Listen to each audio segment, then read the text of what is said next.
En esta noche nosotros quisiéramos tocar el tema compromiso con la visión de la iglesia. Compromiso con la visión o comprometidos con la visión de la iglesia.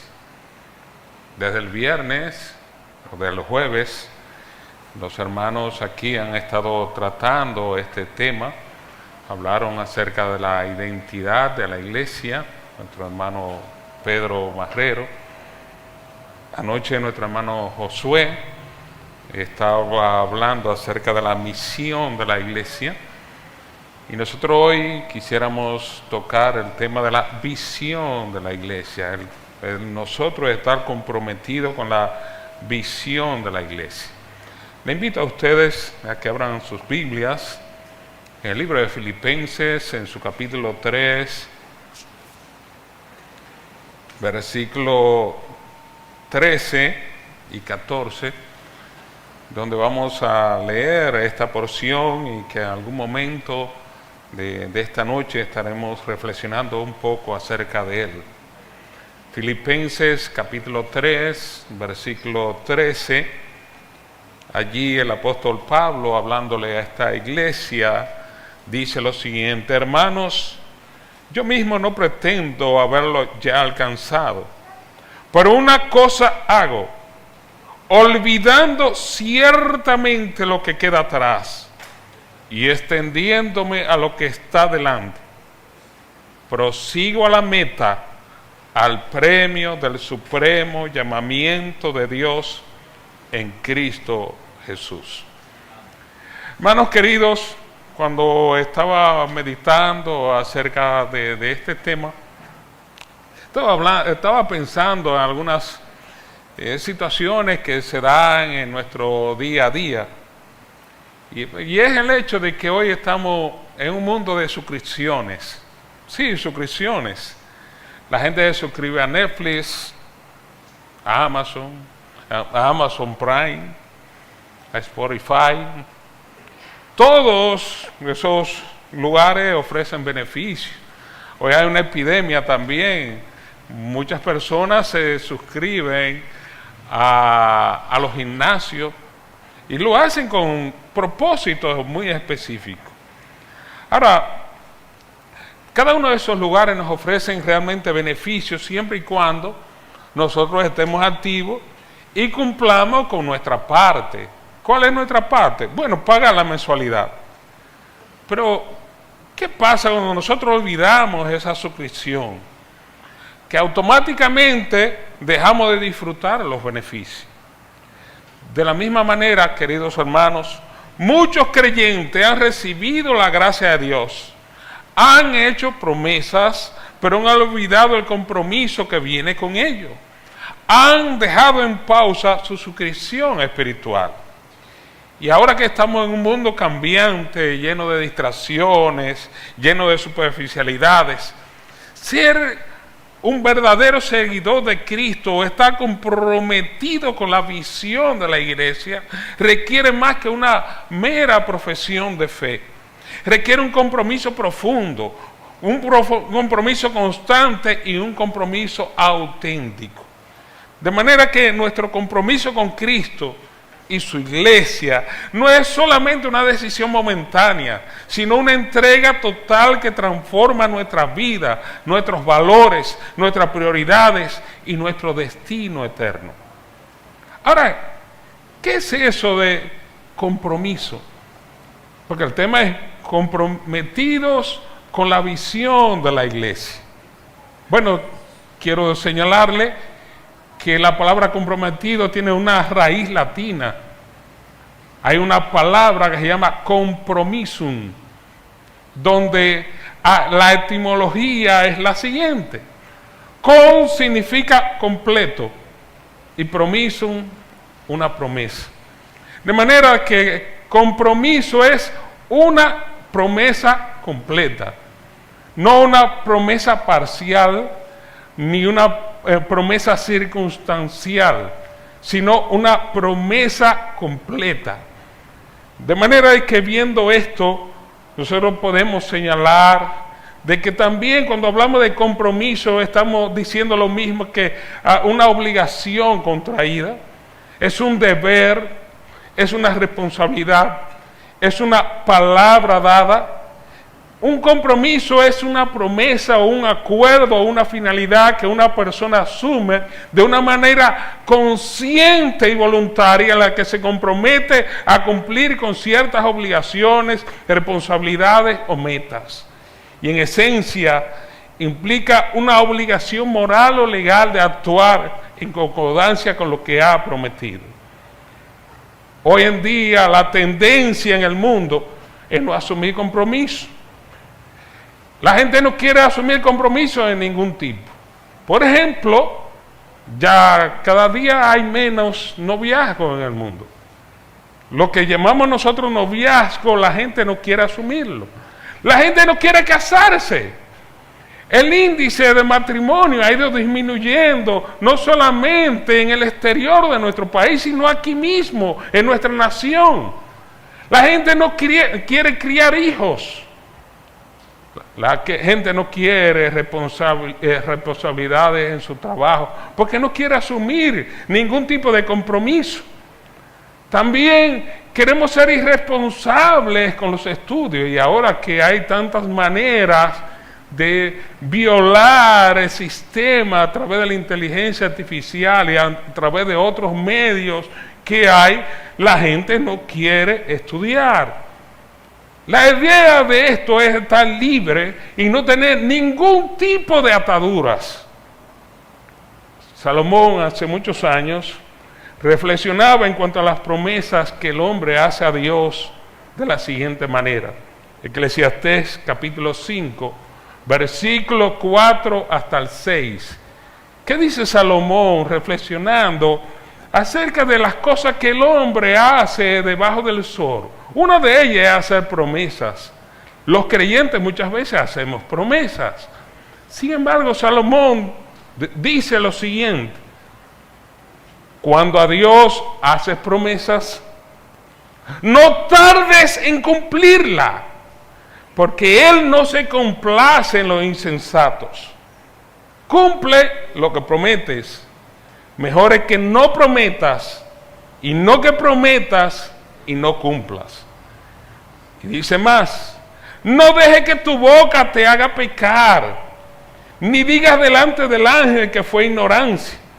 ¿Por qué harás que Dios se enoje a causa de tu voz y que destruya las obras de tus manos? Así pensaba Salomón, así reflexionaba acerca de las tantas promesas que muchísimas veces le hacemos al Señor. Él decía que era mejor no prometer nada que prometer algo a Dios y después posteriormente no cumplirlo. Pero hablando de compromiso, porque estamos hablando del compromiso del creyente con la iglesia. Cuando hablamos de compromiso cristiano, nosotros podemos definirle como la dedicación total a seguir a Cristo, a obedecer sus enseñanzas, a vivir según sus principios, a servir a los demás con amor y fidelidad. Es como si hiciéramos una alianza personal y consciente con Dios, en la que reconocemos que nuestra vida le pertenece a Él y que nuestra misión es reflejar su carácter en todo lo que hacemos. El compromiso de nosotros los creyentes es una respuesta voluntaria total al pacto de gracia en Cristo, expresada en obediencia, en santidad y también en misión. El compromiso con Cristo tiene un impacto tanto personal como colectivo. Pero tú dirás, pero ven acá, ¿cuál es el tema que tú vas a tratar? Bueno, yo estoy tratando el tema comprometido con la visión de la iglesia. Pero tenemos que saber lo que es la visión. Tenemos que saber lo que es un compromiso para posteriormente nosotros ver lo que el Señor nos revela a través de su palabra. Hay palabras que ya se han mencionado y se han explicado desde este púlpito. Anoche se estaba hablando acerca de la misión de la iglesia. Hoy vamos a hablar acerca de la visión de la iglesia. Pero cuando hacemos una diferencia entre una y otra palabra, podemos decir que la misión de una iglesia es su propósito y razón de ser en el presente.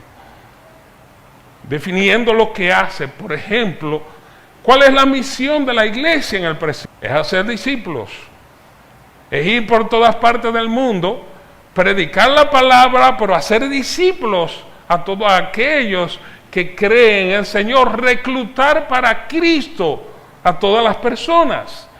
Es atraer a las personas a Cristo, formarlas en el carácter de Cristo y equiparlas para servir y adorar. Y como actúa, mientras que la visión es una imagen del destino futuro y el estado deseado, o sea, ¿cómo será la iglesia al alcanzar su misión? En resumen, la misión es el viaje.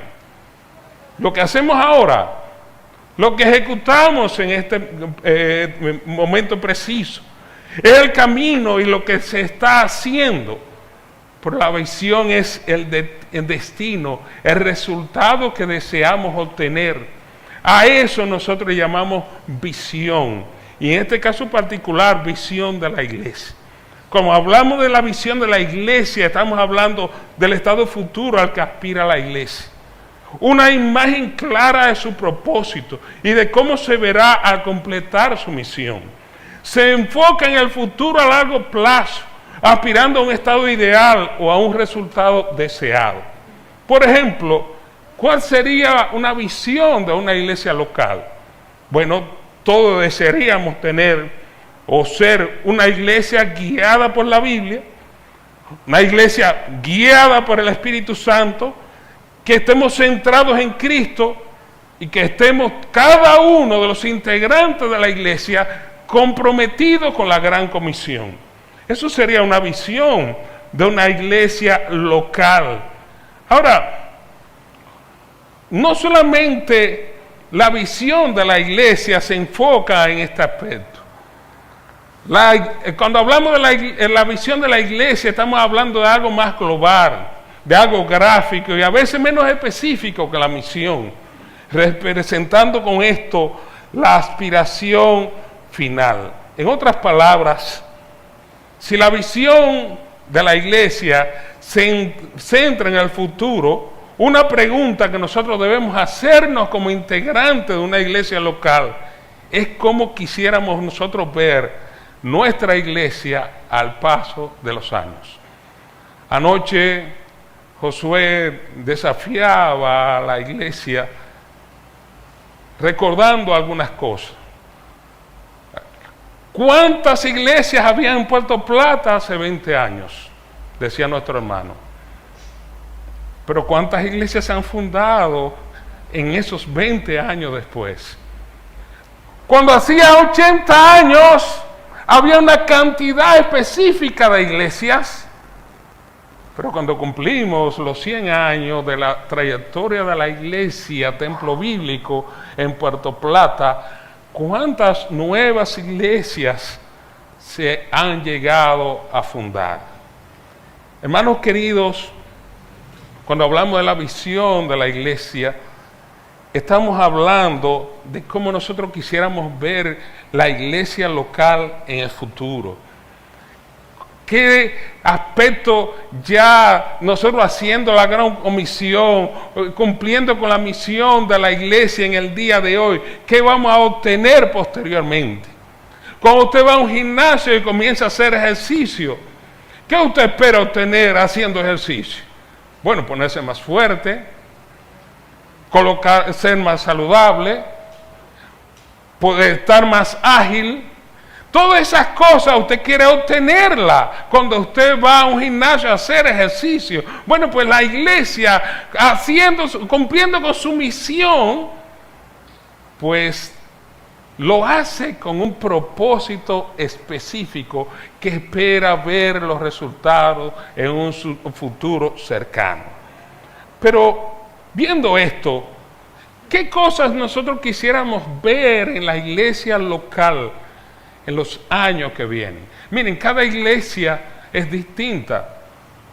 Aún a pesar de que tenemos el mismo llamado, nosotros tenemos que estar claros que las circunstancias varían de lugar en lugar.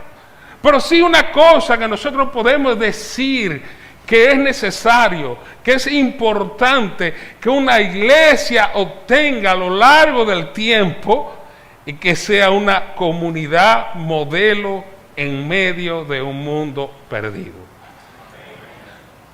Si nosotros pudiéramos resumir la vida ideal de una iglesia en una sola frase, me atreví a escribir una oración.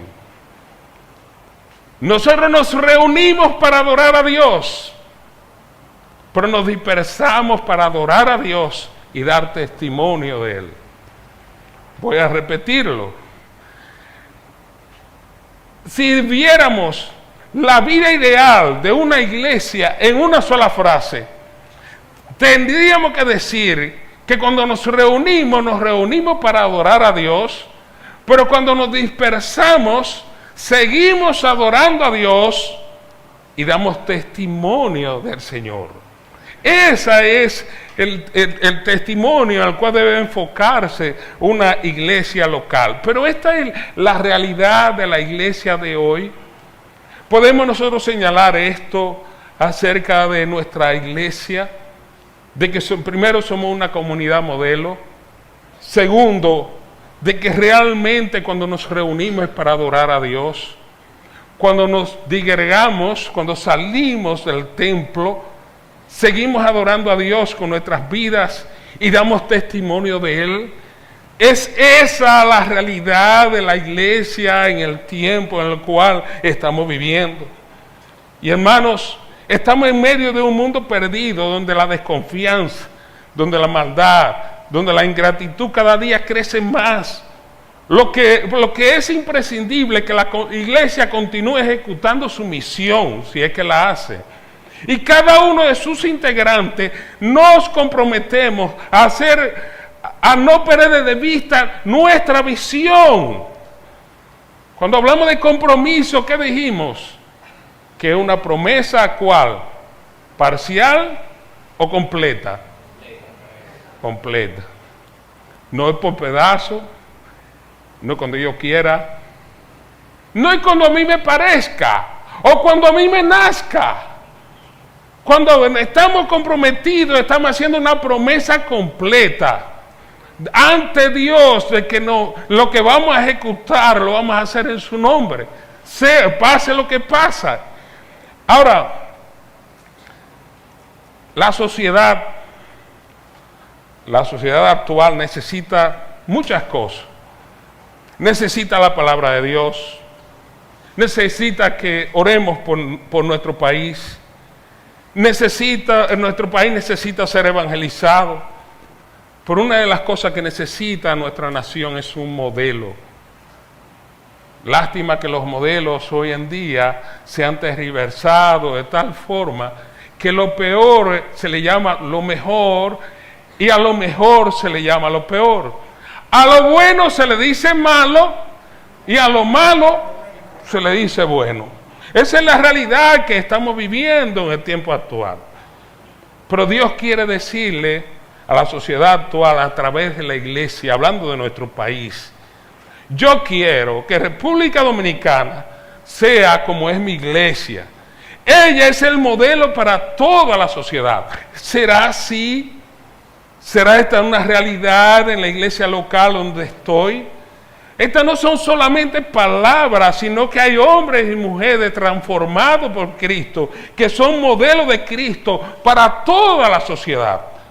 La sociedad necesita hombres que no mientan, hombres que sean honrados, hombres que no roben, hombres que no sean corruptos, hombres que sean buenos maridos, hombres que sean buenos padres. Y la iglesia tiene que mostrar ese modelo de vida. Le decía a un grupo de jóvenes creyentes que ellos forman parte del equipo de hombres o de jóvenes mejores que tiene nuestro país. ¿Saben por qué? Por una razón, no porque tengan el mejor intelecto, no porque sean los que tengan la mejor destreza, sino porque tienen la vida de Dios en sus vidas.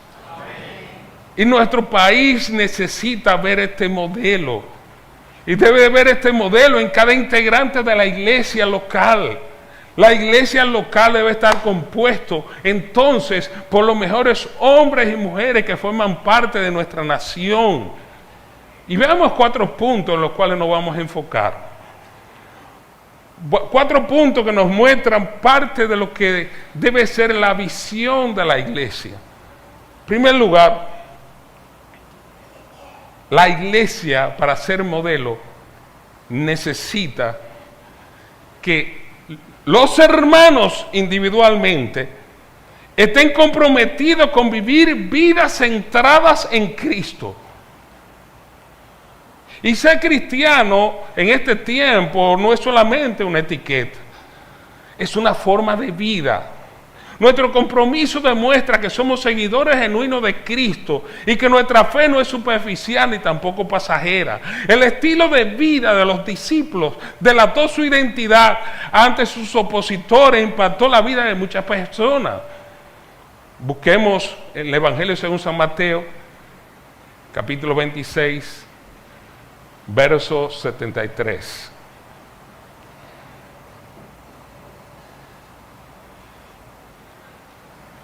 Mateo capítulo 26, versículo 73. Miren, fue el momento en el cual Pedro niega al Señor. Pero noten un detalle que debe llamarnos a nosotros poderosamente la atención. Y es el hecho de lo que vamos a ver a continuación. Mateo 26, verso 73. Un poco después, acercándose los que por allí estaban, dijeron a Pedro: verdaderamente tú eres uno de ellos, porque aún tu manera de ¿qué? De hablar. ¿Qué pasa con esto? Te delata. Oye, por tú hablas como esa gente. Tú hablas como el que acabamos nosotros de encargarnos de él. Tú eres uno de ellos, Pedro. No hay dudas. No hay dudas de que tú eres un seguidor de Cristo, porque tú hablas igualito que Él. Tú hablas igual que del todo del grupo. Y una de las cosas que caracterizaba a este grupo es que los discípulos andaban con Cristo y con lo que seguían a Cristo. Hablaban como Cristo y hablaban de Cristo. Una de las cosas que caracterizaba a estos hermanos es que continuamente en su hablar estaba hablar de Cristo, pero estaban influenciados como hablaba Cristo. Hermanos queridos, qué pena que hoy en día, a juzgar por la forma de hablar de algunos llamados cristianos, es difícil en el mundo identificarlo como verdadero creyente. ¿Saben por qué se le llamó cristianos por primera vez a los discípulos en Antioquía? El libro de los Hechos, capítulo 11, versículo 25, nos señala a nosotros que por primera vez el grupo de discípulos, el grupo de seguidores de Cristo, fueron llamados cristianos por primera vez en aquel lugar. Era por su manera de comportarse, que era totalmente contrario a lo que había en la época. Hablaban de Cristo. Su muletilla continua al hablar era hablar del Señor, pero hablaban como Él hablaba. Te hago una pregunta: ¿te han identificado a ti como cristiano por la manera en la cual tú hablas? Parece insignificante esto, pero en el caso de los discípulos fue un paso importante en aquel momento para ellos ser reconocidos como verdaderos cristianos, personas devotas, consagradas por completo a vivir la vida de Cristo. Su centralidad diaria era vivir a Cristo. Y amado hermano, qué problema hoy cuando nosotros vemos y visitamos algunos lugares y escuchamos algunas palabrotas de algunos de nosotros. Esas palabrotas o lenguaje descompuesto a veces lo escuchamos en los hogares de aquellos que dicen que son cristianos. A veces lo escuchamos en los trabajos. A veces lo escuchamos en las escuelas, en las universidades, en las calles. No hay una diferencia muchas veces entre aquellos que dicen que no han creído en Cristo contra aquellos que dicen muchas veces que son hijos de Dios. Y si estamos hablando de la visión de la iglesia, nosotros debiéramos entonces revisar cómo nosotros tenemos nuestras vidas delante de Dios. ¿Será Cristo el centro de mi vida? ¿Será Cristo el centro de mis actuaciones? ¿Será Cristo el centro de mis decisiones? Recuerdo cuando era nuevo en la fe, me regalaron un libro. Era una novela, se llamaba En sus pasos. Posiblemente esté ahí afuera y Belsa posiblemente lo tenga. Se llamaba En sus pasos. ¿De qué trataba aquella novela cristiana? Bueno, un pastor que se propuso en su vida preguntarse siempre, esta situación que a mí se me presenta, ¿cómo la resolvería Cristo? ¿Qué haría Cristo en su vida? Y mi hermano, esa pregunta es crucial en este tiempo. Es crucial para nosotros vivir de una manera práctica la vida de Cristo. En cada decisión que vamos a tomar día tras día, debiéramos ver y contemplar qué haría Cristo en la situación en la cual nosotros nos encontramos. Y viendo esto, una de las actividades que debiéramos hacer continuamente en nuestras vidas es, aparte de nuestra lectura constante de las Escrituras, es tomar los evangelios y prácticamente memorizarlos.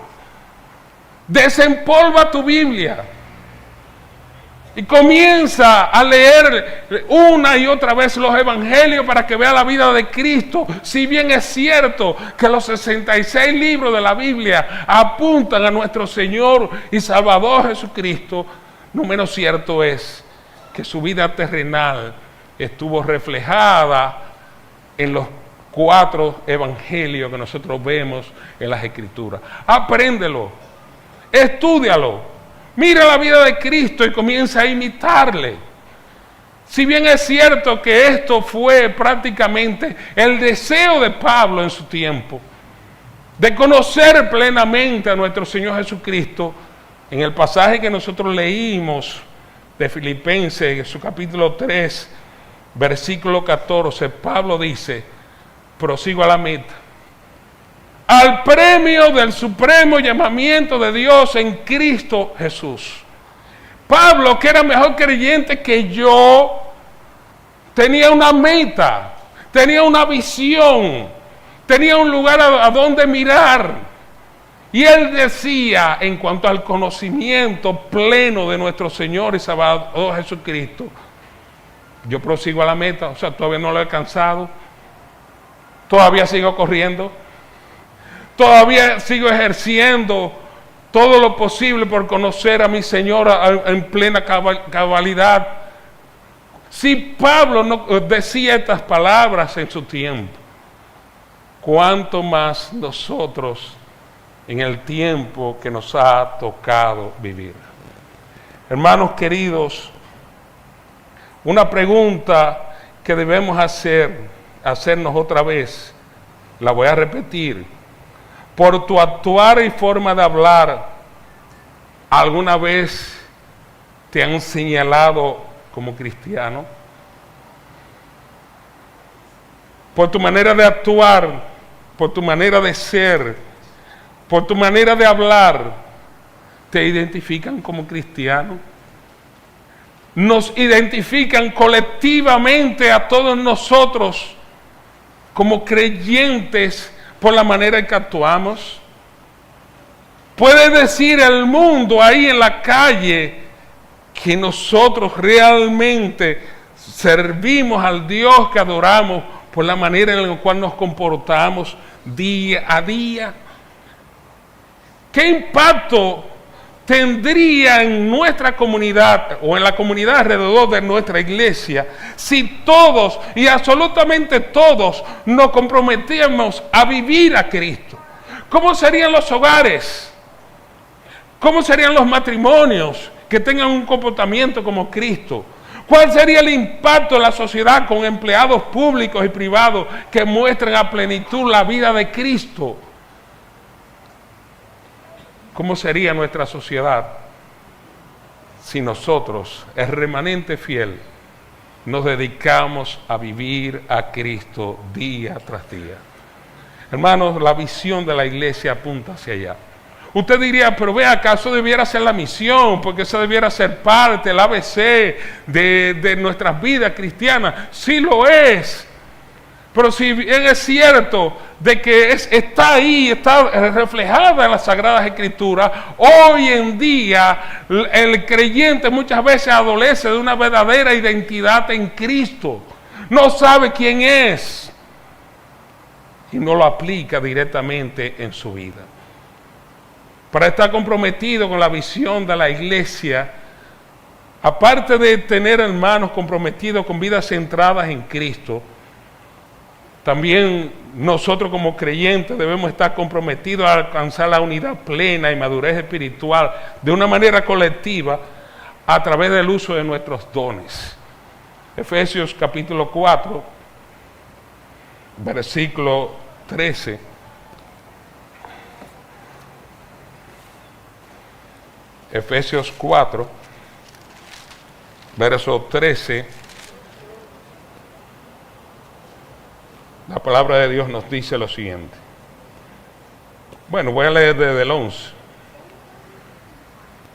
Dice Pablo allí, y él mismo constituyó a unos apóstoles, a otros profetas, a otros evangelistas, a otros pastores y maestros, a fin de perfeccionar a los santos para la obra del ministerio, para la edificación del cuerpo de Cristo. Verso 13, hasta que todos lleguemos a la unidad de la fe y del conocimiento del Hijo de Dios, a un varón perfecto, a la medida de la estatura de la plenitud de Cristo. Miren, todos los que somos miembros de una iglesia local debemos tener una función en ella. El Señor nos ha equipado y nos ha colocado en su cuerpo. Y en el cuerpo todas las partes cumplen con una función. Y la función siempre será beneficiar al resto del cuerpo. Pon el ejemplo del cuerpo humano. Como el mismo Pablo dice en 1 Corintios capítulo 12, hablando de que la iglesia es un cuerpo. Imagínense que de repente a la boca se le ocurra decir, mira, yo voy a hacer una huelga, yo no le voy a dar comida a ninguno de los que están abajo de mí. Yo del día de hoy no voy a pasar nada por aquí. ¿Qué le pasaría al resto del cuerpo? Bueno, el estómago cuando tenga 2 o 3 horas sin comer va a dar una pequeña señal de alarma, va a decir, oye, yo tengo hambre. Pero el resto del cuerpo, especialmente la misma boca que negó darle comida al resto del cuerpo, comienza a ponerse reseca. Y comienza a decir, ve acá, ¿y qué es lo que está pasando? Porque yo no he hecho nada, lo único que yo he hecho es no darle comida al resto del cuerpo. Bueno, pues el resto del cuerpo que debía ser beneficiado con lo que la boca debía hacer, no está recibiendo lo que tenía que hacer, por tanto no puede devolver nada porque no ha sido beneficiado con nada.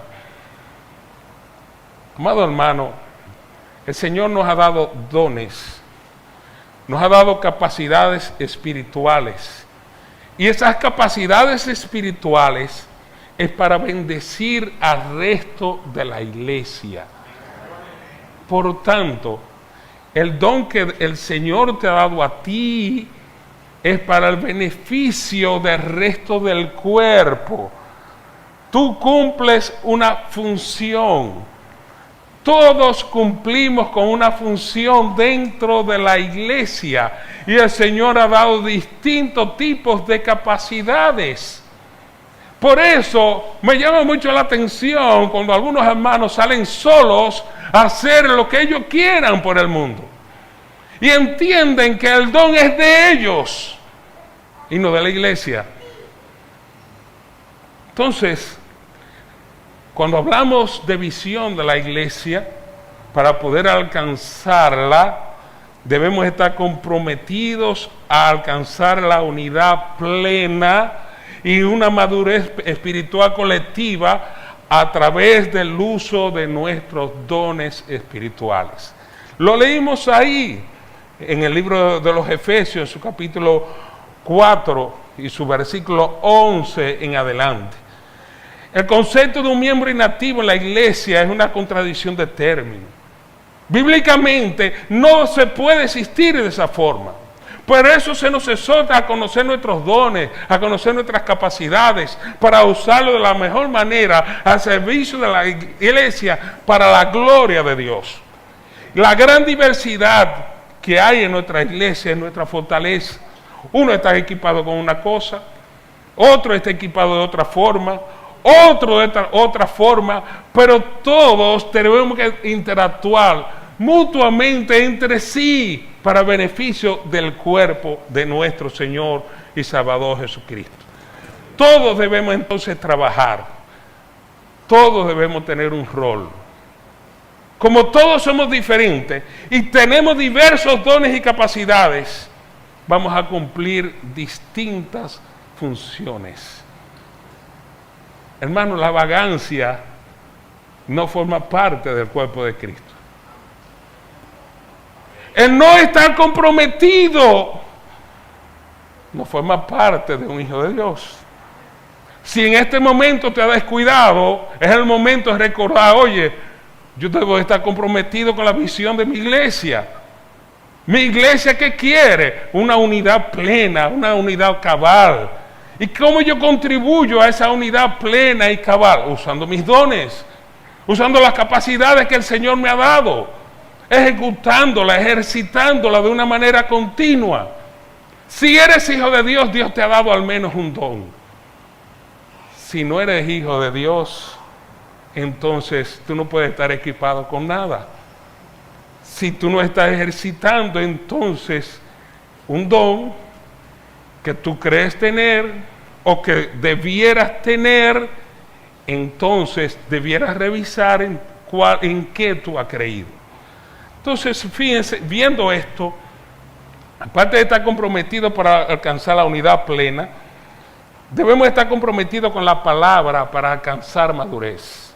¿Recuerdan 2 de Timoteo capítulo 3, versículos 16-17, donde Pablo dice, toda la escritura es inspirada por Dios y útil ¿para qué?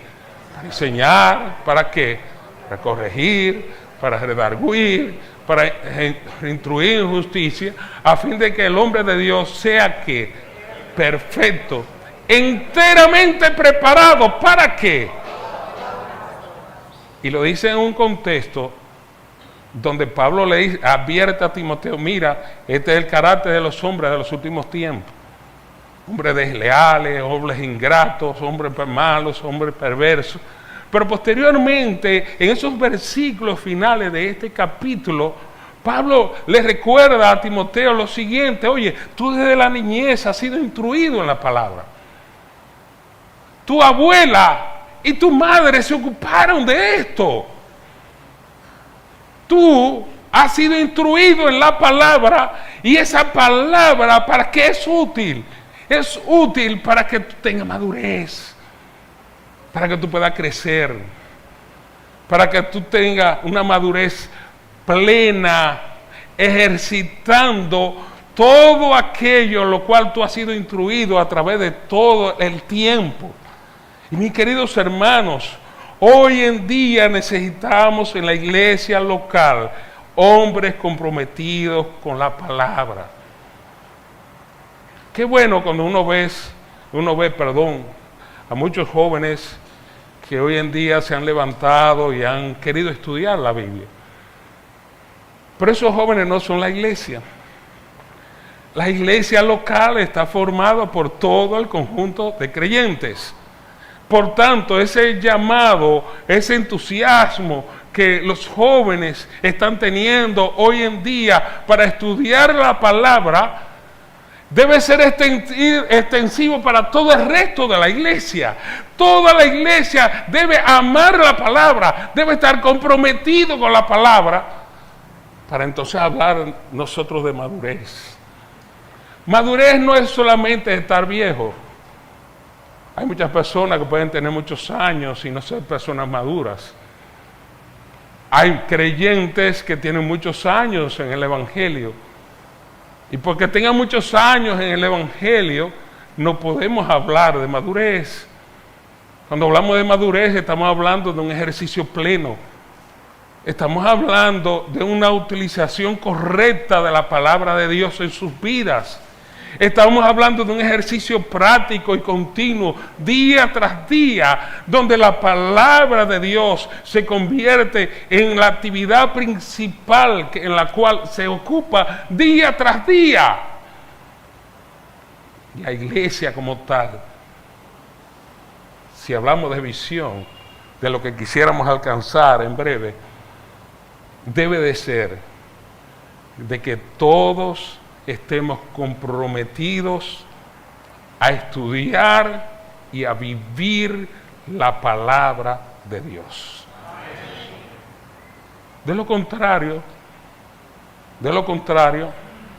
lo que Pablo también dice más adelante, que ha dicho ya en varios textos, de que podemos ser niños fluctuantes, llevados por cualquier doctrina del error. Los niños son inmaduros. Los adultos se supone que han alcanzado madurez, y en la palabra de Dios se le llama niños a aquellos que se dejan llevar por las estratagemas del error. El último punto que quisiéramos ver para hablar de compromiso con la visión de la iglesia es que la iglesia debe estar comprometida a que cada integrante de la iglesia se ame los unos a los otros. Volvemos a lo mismo de ahorita. Pero usted dirá, pero ven acá, pero que esa acción debiera ser el presente continuo de la iglesia. Eso caracterizó a la iglesia en el principio, es verdad, pero a lo largo del tiempo fue diluyéndose, y no necesariamente la intensidad del amor el uno hacia el otro es el mismo que al principio. Miren lo que se decía de los hermanos al principio. Siglo II, Tertuliano. ¿Qué decía Tertuliano acerca de los creyentes? Mirad cómo se aman. Mirad cómo están dispuestos a morir el uno por el otro. Una de las cosas que caracterizaba a la iglesia al principio era el amor de los hermanos por sus hermanos. Muchos de ellos estuvieron dispuestos a morir por el otro. Muchos de ellos dejaron sus bienes y propiedades para suplir las necesidades de los otros hermanos. Y todo lo hacían porque, si bien es cierto que amaban a los hermanos, y esa era una de su demostración de amor hacia Dios, es que ellos amaban a Cristo por sobre todas las cosas. Por eso amaban a sus hermanos. Miren lo que el Señor decía, Juan capítulo 13, versículo 34 y 35. Juan, capítulo 13, versículo 34 y 35. Un mandamiento nuevo os doy, que os améis unos a otros. Como yo os he amado, que también os améis unos a otros. En esto conocerán todos que sois mis discípulos, si tuviereis que amor los unos por los otros. Tertuliano decía esto, pero él estaba citando a los paganos de la época. La frase, la oración no era original de Tertuliano.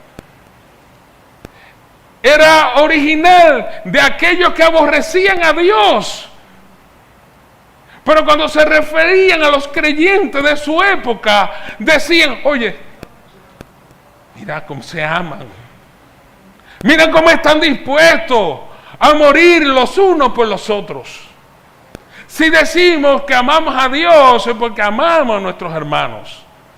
Si hay algo que quisiéramos nosotros lograr como iglesia a nivel general, es lograr de nuevo amarnos los unos a los otros. Quizás la nota más característica de la vida de los primeros cristianos era como ellos sabían quererse entre sí. Esta era la señal por la que serían reconocidos por los paganos, como dije hace un momento. Procuraban llevar a la práctica el mandato de Cristo: amaos unos a los otros como yo os he amado. Esta es la herencia que nos han dejado y la que nosotros debemos transmitir a los que vengan después de nosotros. No se trata de filantropía, no se trata de humanitarismo, sino de estar dispuesto, como dice Tertuliano, a dar nuestras vidas por los demás. Su amor hacia los demás fue tan evidente que gozaban del favor de todo el pueblo y el Señor añadía a la iglesia a lo que habían de ser salvos. Los hermanos de la iglesia primitiva estuvieron dispuestos a vender toda su pertenencia por causa del Evangelio. Pero hoy resulta insólito, inaudito, que citan a hermanos tacaños, hermanos miserables, hermanos que entienden que lo que el Señor le ha puesto en sus manos se lo van a llevar al cielo. La tacañería, la miseria no corresponden al carácter de un verdadero hijo de Dios. Los hijos de Dios dan su vida por sus otros hermanos. Los hijos de Dios aman la obra de Dios. Los hijos de Dios están dispuestos a darlo todo, como hizo el Señor por nosotros, que siendo Dios, no escatimó el ser igual a Dios como cosa que aferrarse y se hizo hombre. En la condición de hombre tomó forma de siervo, de esclavo. Y en la condición de esclavo fue llevado a una cruz de vergüenza, destinada a los peores delincuentes de la época. Y allí fue exhibido en una cruz. Y murió en aquella cruz. Y murió por nuestros pecados. Y fue sepultado. Pero al tercer día se levantó victorioso de la tumba. Y amados hermanos, si el Señor fue capaz de hacer eso para la salvación nuestra, ¿cuánto más nosotros debiésemos estar comprometidos con la visión de la iglesia? Recuerden, visión de la iglesia es como nosotros nos visualizamos a lo largo de los años. ¿Qué esperamos que ejecutando las tareas que el Señor nos ha mandado hacer logremos a lo largo del tiempo? ¿Qué estamos haciendo ahora para que eso sea posible en el mañana? Para esto es necesario hacer una promesa completa al Señor, de entregar todas nuestras vidas a Él, dedicarnos a vivir vidas centradas en Cristo, dedicados por completo a amar su palabra, dedicados por completo a amar a nuestros hermanos, dedicados por completo a ser una comunidad ejemplar en medio de un mundo convulsionado como el que nos encontramos. Tú formas parte de esa iglesia y tú debes formar parte de este compromiso que Dios ha puesto sobre nuestros hombros y que debemos llevarlo a cabo desde el lugar donde el Señor nos ha colocado. Que el Señor nos bendiga en esta noche, nos ayude, nos fortifique, nos permita a nosotros día tras día a pensar en su obra y cómo seremos en breve, en el futuro cercano, lo que es nuestra iglesia local. Sabemos que nuestro destino final es el cielo. Lo sabemos. Sabemos que en un abrir y cerrar de ojos vamos al cielo. Sabemos que en un abrir y cerrar de ojos el Señor hará grandes cosas. El Señor no nos ha dicho a nosotros qué va a pasar al final del camino, pero no nos ha dicho a nosotros qué va a ir aconteciendo mientras estemos aquí en la tierra. Pero mientras estemos aquí en la tierra, hay metas que alcanzar, hay ejercicios que debemos hacer y nosotros ver esas metas que el Señor ha puesto en nuestras vidas para que las ejercitemos todos los miembros de la iglesia local. Es una decisión y es una decisión que debemos tomar, una decisión que no debe tardar, una decisión que debe ser ahora. Pablo le dijo a la iglesia de Corintios, segundo a los Corintios, he aquí ahora el tiempo aceptable, he aquí ahora el tiempo de salvación. Se lo dijo a una iglesia. No se lo dijo a un grupo de inconversos, se lo dijo a una iglesia. Si te quiere ahora mismo integrar a la visión de la iglesia, a comprometerte con ella, ahora es el tiempo aceptable. Ahora es el tiempo de salvación. Que Dios te bendiga.